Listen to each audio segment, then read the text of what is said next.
Welcome back to Real Repairs for Real Customers. We again this time have a piece of interior trim to repair.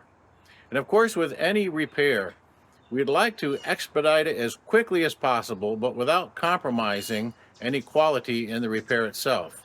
So it's good to develop ahead of time a method that gives us maybe 1, 2, 3 steps and we're done. And so that's the viewpoint that we're going to take with this repair.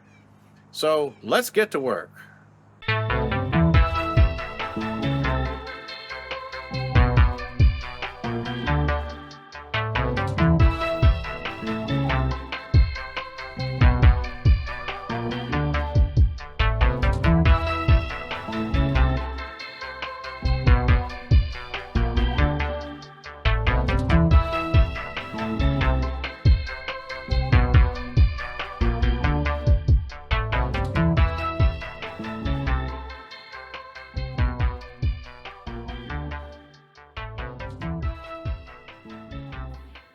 Of course, you do need to be careful with the acetone. Test a spot when you're going to put that on the finish. But the advantage of the acetone is that it leaves no residue and it dries out immediately. And that is the way you can get your tape to stick when you're masking. Although I've got to tell you, I tried the same trick recently on masking some vinyl welt cord and I still couldn't get it to stick. All right, so we're going to get started here with a power sander. The cigarette burns, of course, left some holes, but they also left a buildup of plastic in a rim around those holes. So we need to buzz that off. If anybody ever told you to buzz off, now you know what tool to use. So I'm sanding with 100 grit here to get me down to the proper contour. Many years ago, I wanted to start with something lighter for sanding, maybe 220. But then when I finished the repair, I saw that the contour wasn't right and had to start all over again. So since then, I learned, go with the big grit first. Go with the 100 grit, get the contour first. You'll never have to go back and redo. It does leave some scratches, but these scratches will level out with 220, as we will see. Now for the holes, I'm going to use some thick superglue gel. And as you noticed, I accelerated the area first. That way the gel can start curing from the bottom. And then I can accelerate it again from the top side.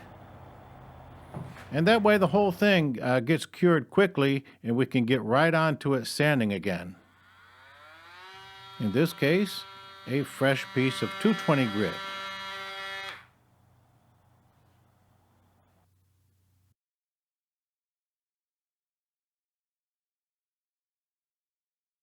And if you've ever had to sand down a great big glob of this glue, you know the wisdom of adding a little bit at a time and having control over your repair.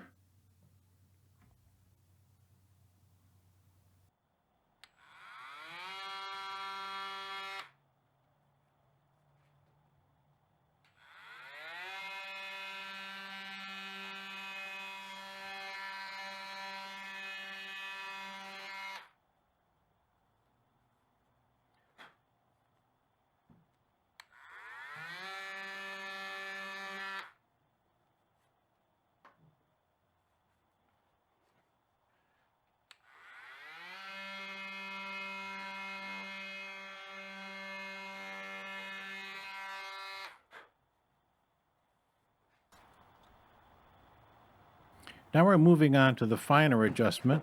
I have a medium glue here, which means it's not too thin that it'll kick immediately, but not too thick either. And it stays wet for long enough so that when you vigorously sand with 220, you will kick up enough dust to act as a filler into that glue.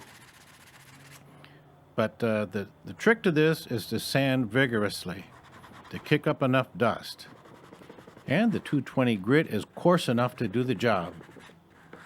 So that step was self-leveling and got rid of our imperfections. Now it's time to use the 400 grit, because we want a finer surface for the coating. Really, a shiny coating requires a very slick surface. Of course, if it's too slick, then we're not going to get good adhesion. So 400 is a good compromise in that. So when we put our coating, it has something to bite into, those 400 grit scratches. And here just wet sanding just to feather it a bit better. And you'll have to choose for your application which is giving you a better treatment, the wet sanding or dry. Now let's address the color issue. I have in stock titanium. This is one of my metallic plastic coaters. Titanium is the closest color I have in stock. But the main difference that I'm seeing is it's not red enough, and perhaps not yellow enough. More red than yellow, perhaps. I have two sources that I can borrow from for the red and for the yellow. But first of all, let's get started with an amount of titanium that we think will do our job for us. We have this piece, and we have a companion piece that's in the vehicle yet. So we may need, let's say, 2 ounces. An ounce or two will do us. Because the coverage of this product is so great, we don't use much. This is an older product, taupe, and taupe has a good bit of red in it. And so I can just borrow from some of that and use up some old product. A little bit at first, and then we'll see what it gives us. Now to add a little bit of yellow, I have some gold pearl. Why not add some of that? So you can see the yellow look to that. Just a little dab will do you. If you remember that expression, you're from the 60s. So we're staying within the metallic family of products here. We're not going outside and getting other pigments, which are larger particles. Of course, normally I do this at my mixing station, never over top of the job. But here we need to keep in frame, so here you go. It looks like we still could add some more of the red, wouldn't you agree? So back to use up some more of our taupe.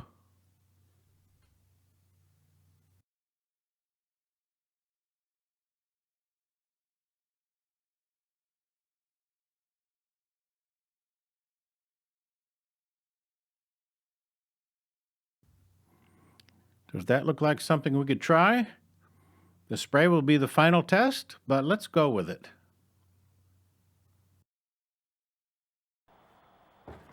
Of course, I have strained it into the gun at my mixing station, and as usual, I'm spraying out a little bit on the cardboard, making sure we have a good atomized spray going.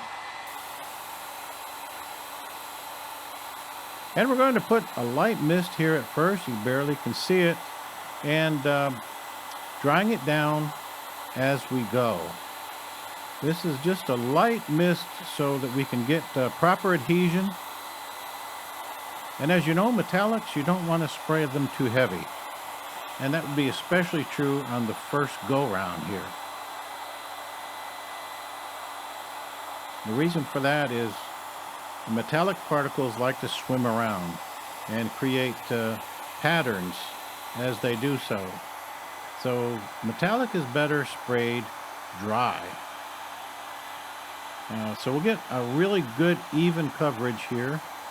And because of that good even coverage, we'll be able to come back on a subsequent step and get it just a little heavier, and it'll stay put.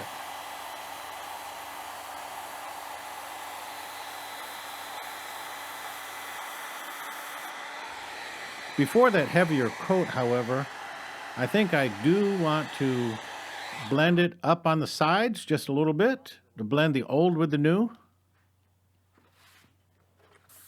By the way, this is a water-based product that has revolutionized my automotive repairs.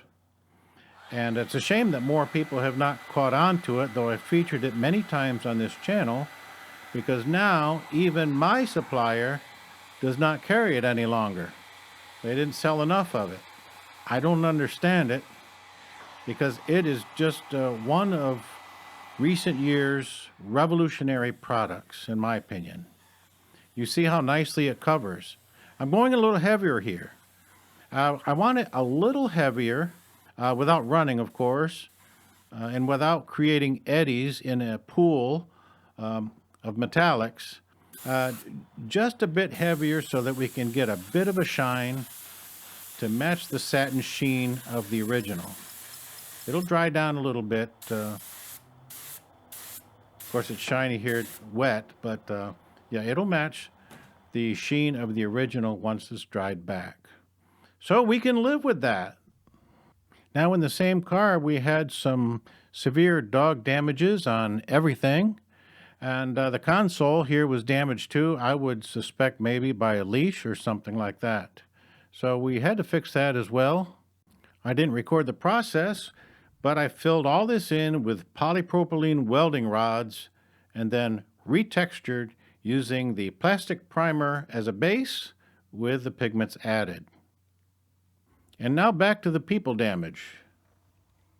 This door is also burned up pretty badly, and it's got a concave face. So I'm using a different tool for this. It's a little harder to see in the glare of the sun here. But again, we have some holes from burning, but we also have some ridges that need to be taken down.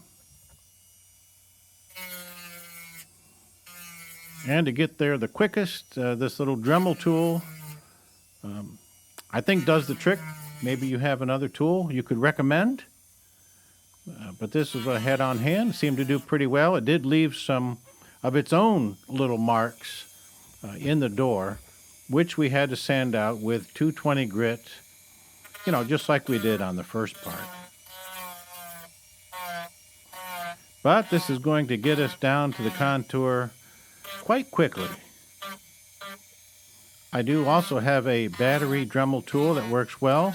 This is the corded one, but since it comes from my inverter, all the tools that come from the inverter are battery powered. Actually, everything on my van is battery powered.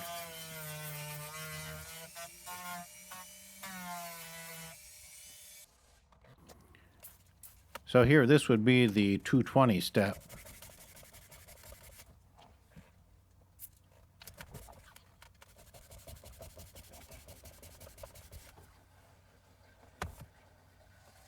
Really, this step is helping us to achieve a better look of the contour, and it's going to reveal any pits that need filling.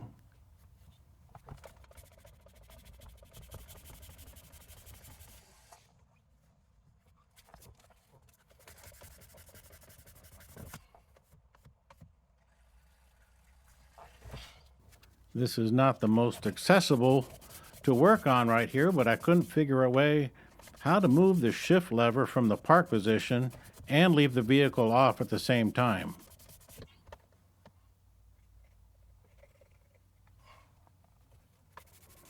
Okay, we're back to adding a little bit of our glue and some vigorous sanding to incorporate some sanding dust.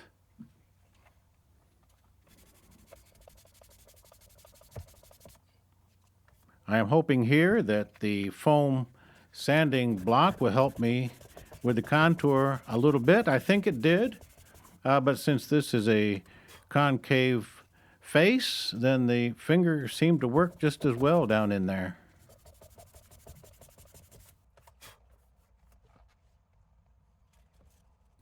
This is the trick where you put a drop on your sanding paper and then put your finger over top of the drop, and you can put the drop exactly where you want it to be at the moment that you're sanding.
Okay, now as before, we're down to the step of the 400 grit sandpaper preparing for our paint.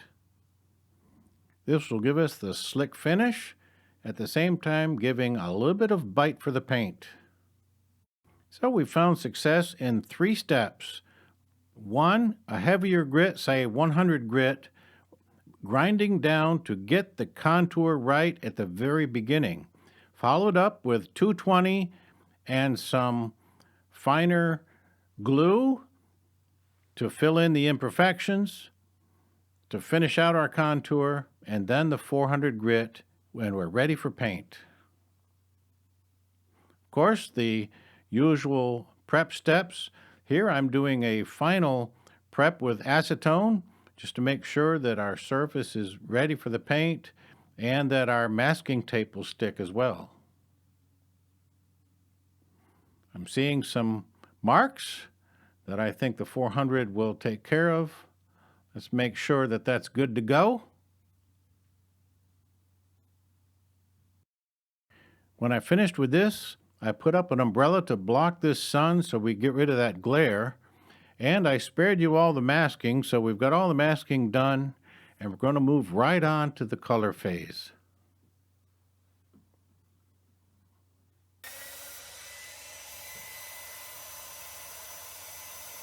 The same as before, we want a really light mist for the purpose of getting good adhesion first of all. And if we did happen to miss something in our surface, it would be evident here with just the fine mist on it, and we could go correct it without having a lot of paint buildup yet. In this case, though, I think we did okay.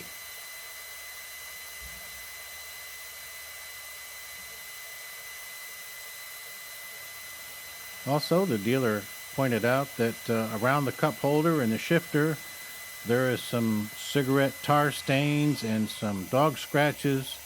So we're going to put a very light coat on those just to freshen up the appearance of that just a bit.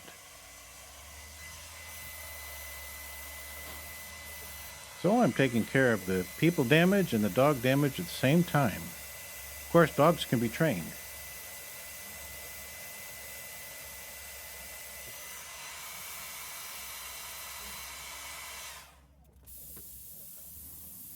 I hope also that this demonstration will impress upon you why I feel so strongly about this product. Look how easy it is to work with. Look what a beautiful finish it puts on. And it's good to recolor over any previous finish whatsoever. Not like the solvent products that tend to burn the edge wherever you have a broken or exposed edge. We call that frying the edge. You will never fry an edge with this water-based metallic product.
And that'll about do it. I hope you enjoyed seeing how those 3 repair steps brought us to the perfect finish, and how that our paint just put the crowning achievement on everything. So easy to do with such great results. Thanks for watching.